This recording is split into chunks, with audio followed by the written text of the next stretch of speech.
दोस्तों, जय गुरुदेव, जय माँ गायत्री की, जय माँ बगलामुखी की। अगर आप जीवन में गायत्री साधना को करना चाहते हैं तो निष्काम भाव से, श्रद्धा और भक्ति से गायत्री साधना करनी चाहिए।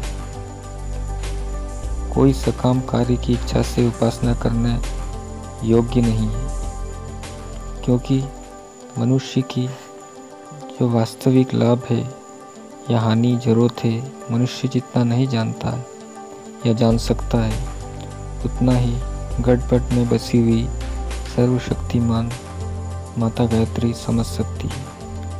वह हमारी योग्यता के प्रमाण में हमारी ज़रूरत पूरी करती ही रहती है। हाँ, प्रारब्धवश कोई कर्म का दुर्भाग्य नहीं बदल सकता है, तो भी उसकी साधना कभी निष्फल नहीं जाती। वो कोई न कोई रास्ते से साधक को कुछ न कुछ अवश्य देती। मान लो कि ज़मीन में बोए हुए बीज उल्टे सीधे बोए हों, तो भी सूर्य के प्रकाश के आने पर वो उगे बिना नहीं रहते। दोस्तों, जो सबसे श्रेष्ठ लाभ है वो आत्म कल्याण है। संसार के सभी दुखों को सहन करके भी आत्म कल्याण करने के लिए प्रयत्न करके गायत्री साधना करना बहुत योग्य है।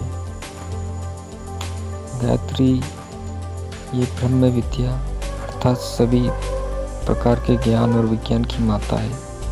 आज जिसे विज्ञान, गणित, खगोल विद्या, योग विद्या वगैरह नाम से पहचानते हैं, और अपने जो पहले प्राचीन ऋषि मुनि थे वह इसे ब्रह्म विद्या कहते थे, जिसमें अंड पिंड और ब्रह्मांड के सृष्टि विकास के ज्ञान प्रकट होते हैं।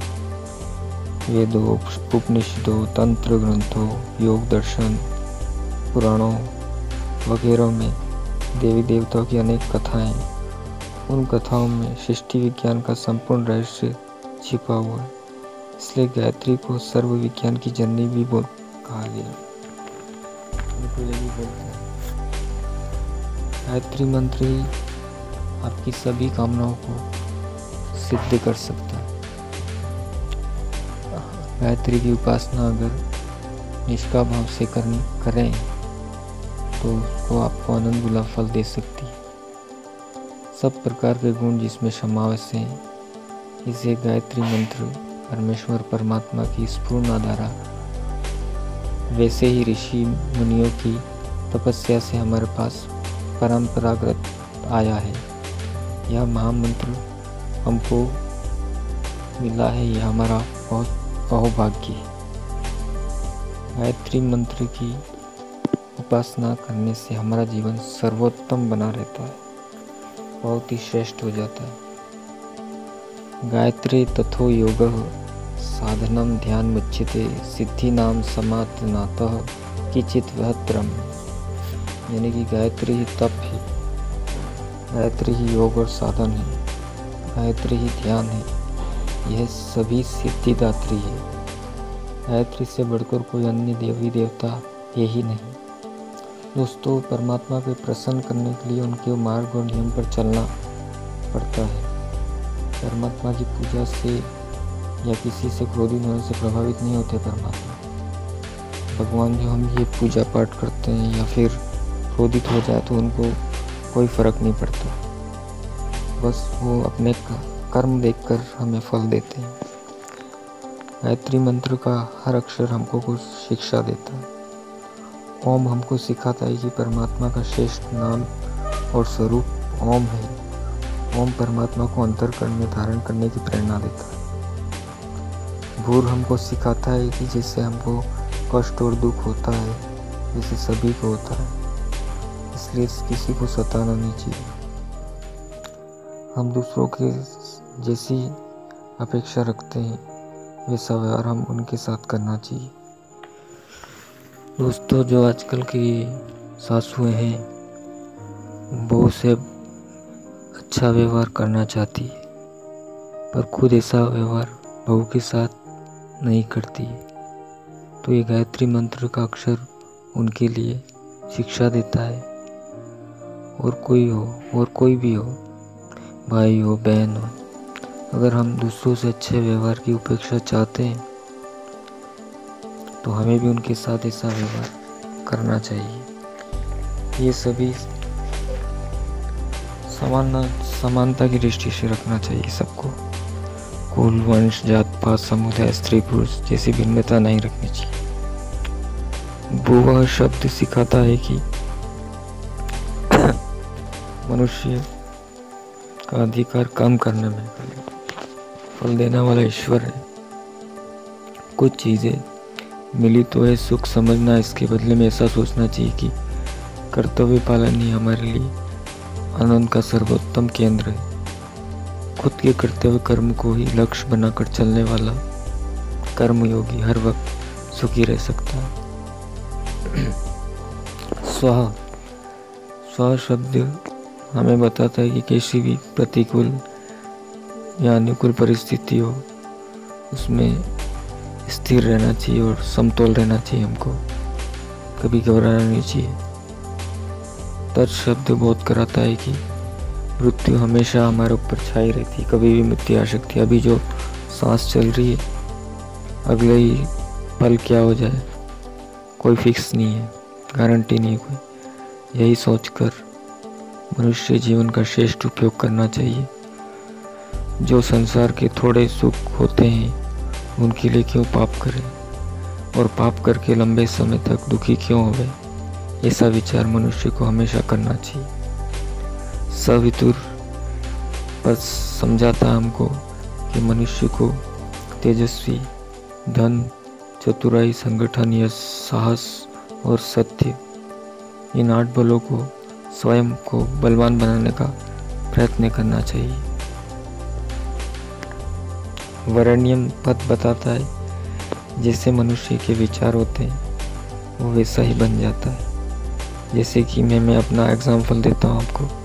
पहले मैं बहुत रंगीन मिजाज था तो कर्म भी ऐसे ही होंगे।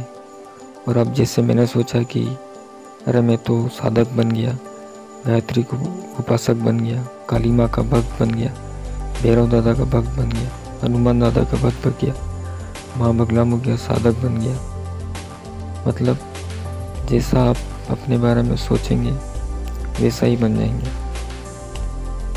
जिन विचारों में हम डूबे रहते हैं वैसा ही हमारा जीवन बनता है और आचरण भी वैसा ही होता है और अपन को दोस्त भी वैसे ही मिलेंगे। इसलिए श्रेष्ठता ही आदर्श बनाना चाहिए अपना। दोस्तों, भर्गो पद अपन को बताता है कि मनुष्य को निष्पाप बनना चाहिए, पाप से सावधान रहना चाहिए, पाप के खराब परिणाम को देखकर उनके प्रति घृणा करनी चाहिए। संसार में जितना भी दुख है वो पाप के कारण ही है। आज जैसे कोरोना वायरस पूरे विश्व में फैला हुआ है, ये सब पाप का ही तो कारण है। यानी कि जिसे दुख से भय हो और सुख की इच्छा है तो पाप से बचना और भूतकाल के पापों के लिए प्रायश्चित करना चाहिए। देवस्य बोध कराता है कि परमात्मा की बनाई हुई इस पवित्र सृष्टि में जो कुछ है, जो पवित्र है, उसको पवित्रता से देखो। उसमें मनुष्य ने उत्पन्न की हुई बुराइयों को दूर करना और ईश्वर की श्रेष्ठता को बढ़ाना, यही हमारा देव धर्म है। यह देव कर्म धारण करने से मनुष्य देवता बन सकता है। दिमही शब्द बताता है हमें सभी प्रकार की शक्तियों को धारण करें। संसार में जो भौतिक शक्तियाँ अनेक हैं, धन है, पद है, वैभव है, शरीर बल है, संगठन है, शस्त्र विद्या, बुद्धि वगैरह जो भी बल है, ऐश्वर्य है, प्रशंसा पाई है, परंतु ये सब अस्थायी है।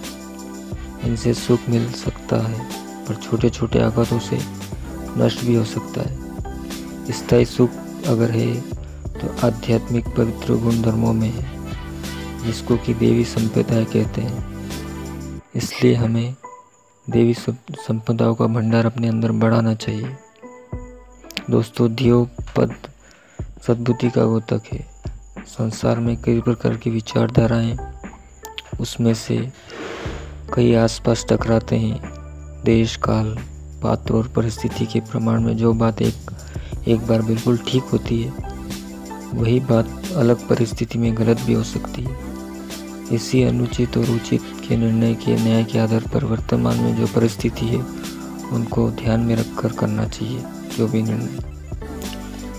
यौनः शब्द समझाते हैं आपके पास जो भी शक्तियाँ और साधन हैं, भले वो ज़्यादा हो या कम हो, उसको कम से कम अपनी ज़रूरतों में उपयोग करके बाकी जो भाग है वो जो अशक्त व्यक्ति हैं उनमें बांट देना चाहिए।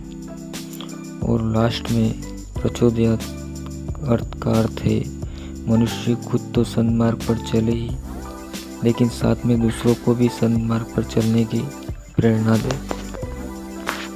मतलब कि दोस्तों, गायत्री मंत्र के 24 अक्षर हमें ये शिक्षा देते हैं।